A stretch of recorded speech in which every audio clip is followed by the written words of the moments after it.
Ketua Nasdem Sumut jadi korban salah tangkap. Minta polisi pelaku disanksi. Ketua Dewan Pimpinan Wilayah, DPW, Nasdem Sumatera Utara Iskandar ST menerima permohonan maaf dari Kapolrestabes Medan Kombes Jin Calvin Simanjutak. Jin Calvin Simanjutak meminta maaf kepada Iskandar ST karena salah tangkap saat Iskandar berada di dalam pesawat di Bandara Kuala Namu. Iskandar mengapresiasi kehadiran Kapolrestabes Medan ke kantor DPW Nasdem untuk menyampaikan permintaan maaf kepada dirinya. Namun dia meminta agar oknum kepolisian yang salah dalam pelaksanaan tugas dihukum.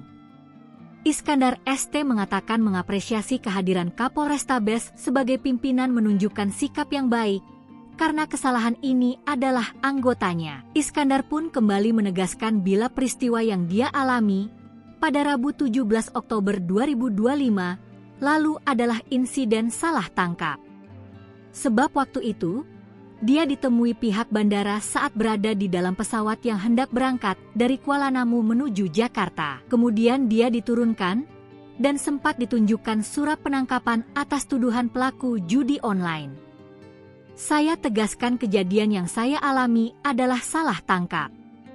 Kalau hanya mencek identitas, cukup diminta KTP saya. Ini kan saya disuruh keluar pas pesawat mau menutup pintu. Kalau hanya mencek identitas ya kawan-kawan bisa menyimpulkan, ujarnya.